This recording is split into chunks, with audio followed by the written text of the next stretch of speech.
We're back with more rules for celebrity success. One of the most important being rule number 4, stay contemporary. In other words, keep up with the times. Famous people ignore this rule at their peril. And most work very, very hard at staying contemporary. Meet the most beautiful creature. Here's Jane Fonda striking a cheesecake pose in the mid-60s. Heyday of swingers, Swedish stewardesses, and Playboy magazine. Barbarella. And she makes science fiction something else. Jane Fonda is Barbarella. But suddenly it's 1972, and Jane fits right in with a tougher, more radically chic anti-war look. Whose specialty is love. Then, a decade later, it's time for more cheesecake. 80s style, that is, as Jane and a nation of lonely, narcissistic young professionals get back in shape. Then there's Cher. Somehow, she metamorphosized from a hippy-dippy singer with a sad sack boyfriend to the huge Oscar-winning star we know today. Felt really, really good about being able to achieve something that seemed so impossible. There are, however, easier ways of staying contemporary. Take Bob Hope. No one's ever accused him of pandering to changing times. But watch closely as he rings up-to-the-minute variations out of a single setup. In this case, a pretty girl and a suggestive comment. I just want you boys to see what you're fighting for, that's all. Well, I'm 20 years old, 5'7", and I weigh 8 stone. 8 stone? Man, that's what I call a rock festival.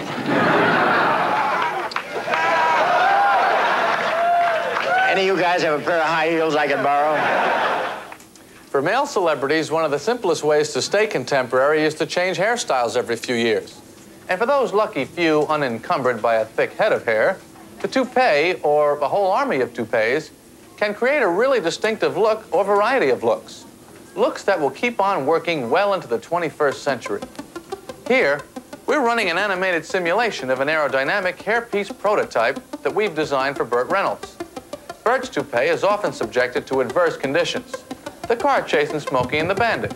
The car chase in Hooper. The car chase in Smokey and the Bandit Part 2.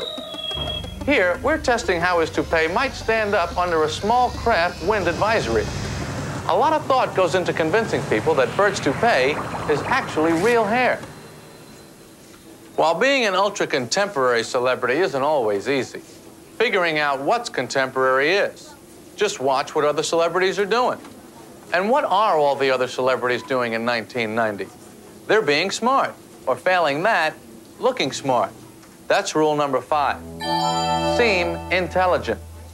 Not long ago, brainy celebrities had to hide their intelligence, acting silly in order to pass as the kind of simple-minded, fun-loving star the public craved. Today, braininess is in, for smart and less smart people alike. And while you can't necessarily buy intelligence, you can buy a pair of eyeglasses.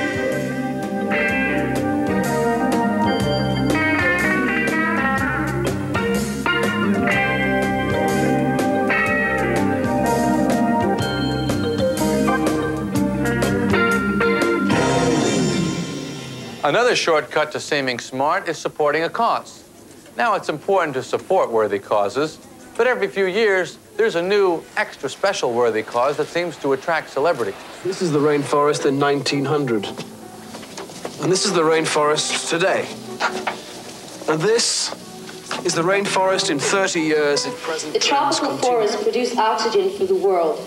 You know, air, you need it to breathe. Why do we heed Madonna's ecological advice? Is she secretly an expert on atmospheric warming trends? No, but she is a really good dancer. Every day, so much of the jungle is destroyed. I'm not sure of the numbers, but it's astonishing. So why do we listen to Christie Brinkley's charming and insightful observations? Probably because she's so pretty, and because she's still married to Billy Joel. Of course, the more pertinent question is, why do we think Sting and Madonna and Christie Brinkley are intelligent? Because lately, they've been talking about serious, complex issues, like saving the rainforest. But do normal Americans really care whether their intelligent-seeming celebrities are, in fact, intelligent? Harry?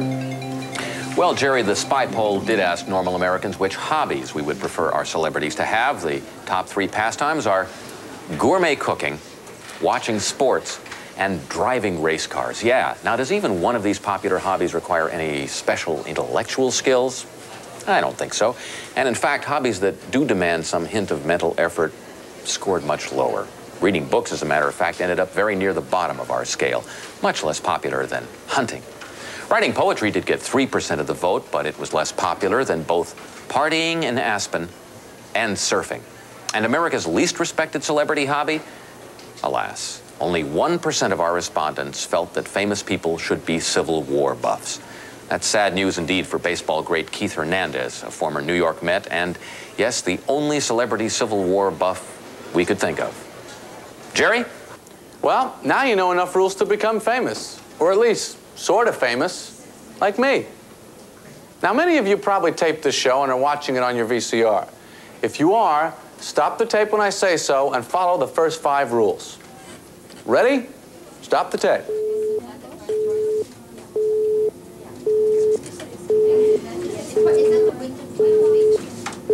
Okay, so now in theory, you're at least as famous as me. It's easy living from here on, right? Not exactly. If you want to become a super mega celebrity, you've got some hard work ahead. You see, when you're famous, you're duty-bound to spread yourself around. It's a rule. In fact, rule number 6. Be your best celebrity self. This is probably the hardest rule for a non-celebrity to understand. And yet, to most celebrities, it just comes naturally. For instance, it could mean marketing your very own brand of perfume. I don't think it makes any sense at all for a celebrity to be involved in a fragrance, just to attach their name. I mean, I'm involved from every move. I've been involved from the scratch, developing the scent and. It also means figuring out something to say about your perfume. You know, if you like it, it's great. It's a woodsy. It's a less floral. It's to do with my passion for men. Sort of a foresty bark, a bit. Listen, the fragrance you can hear, the fragrance you can hear. Man, that's great. It's a very complex fragrance, I would say. Being your best celebrity self means cutting an album, doing a music video, especially if you're not really a singer.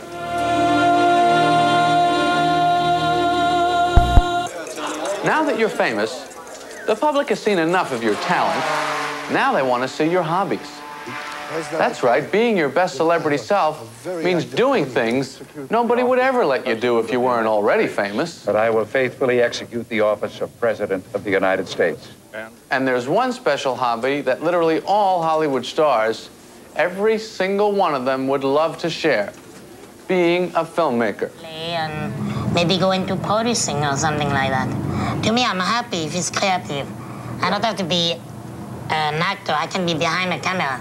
You know, I come to your studio and I look at your camera, video camera, and I go crazy because I like to be... Hervé Villechaize, the Vim Vendors of the 1990s? Aren't there limits? What if Arnold Schwarzenegger decides to write and publish his own poetry? What if Stephen King gets a cabinet post? What if, well, Spy wondered, what if Donald Trump were to get his own Saturday morning cartoon show? Trump. Donald Trump. Donald Trump. He's the Trumpiest Donald Trump. Sails a yacht, really big. Builds a building even bigger. He's tops with his power finger. His power finger. Losers don't linger. The stars out his swinger. You're #1 Donald. And don't forget Trumpy too. We'll be right back.